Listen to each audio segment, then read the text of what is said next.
ඕන්රීන් කට්ටු කට්ටු දොළ පිදෙන්නේ තට්ටු තට්ටු ඕන එකෙක් ඕන යකෙක් වරෙන් මම මට්ටු මට්ටු බම්බලෝසි කපනවා ඕන්රීන් ආවඩායි බෝ.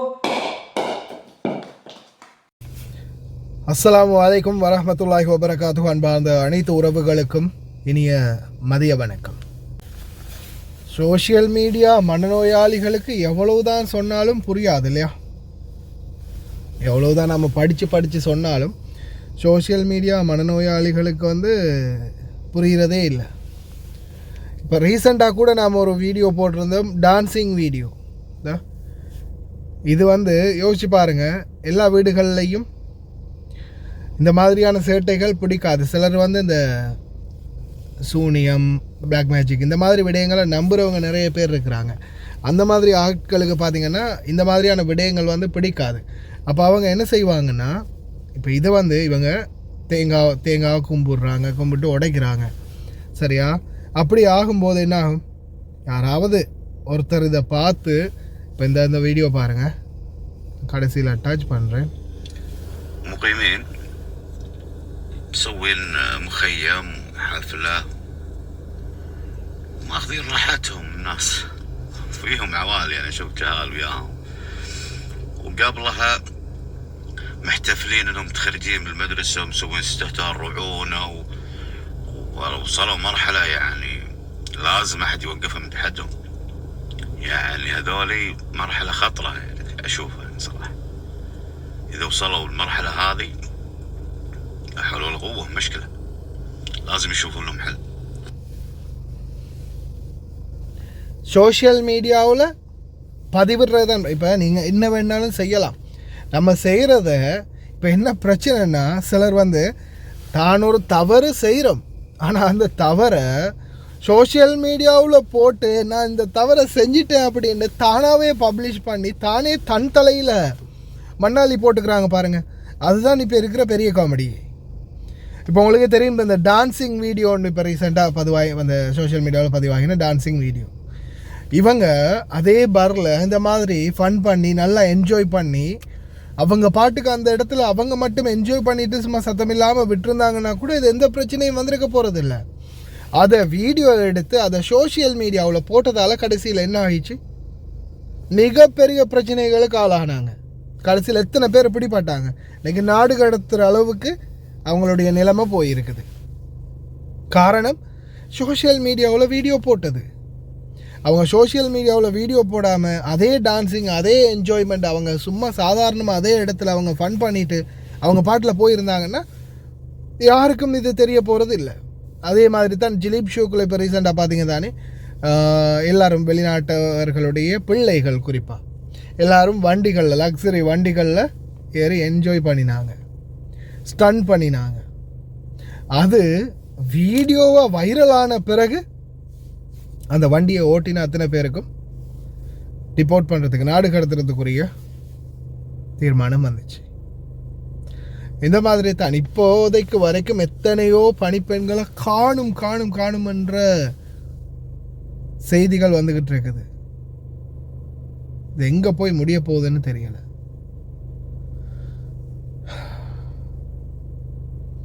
ஏற்கனவே பல பேரை காணாமல் போன ஒரு லிஸ்ட்டில் தேடிக்கிட்டு இருக்கிறோம்.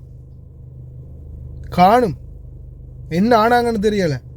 கேட்டால் ஒரே பதில் தானே, இந்த வெளிநாடுகள், அரபு நாடுகளை பொறுத்தவரையில் ஒரே பதில், தப்பி ஓடிட்டாங்க, இன்ஹாஷ், வீட்டை விட்டு தப்பி ஓடிட்டாங்க, அதுதான் பதில்.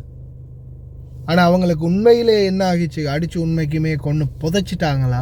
ஏன்னா அந்த மாதிரி சம்பவமும் நடந்திருக்கு இல்லையா, சாதுல் அப்துல்லா பகுதிகளில். என்ன ஆகிடுச்சு, கடைசியில் ஒரு பிலிப்பைன் நாட்டு பணிப்பெண்ணை 3 மாதங்களுக்கு பிறகு சடலத்தை வீட்டு தோட்டத்துலேருந்து தோண்டி எடுத்தாங்க. சின்ன வாக்குவாதம், நான் அடிச்சிட்டேன், விழுந்துட்டா, அதோடு கொண்டு போய் புதைச்சிட்டேன்.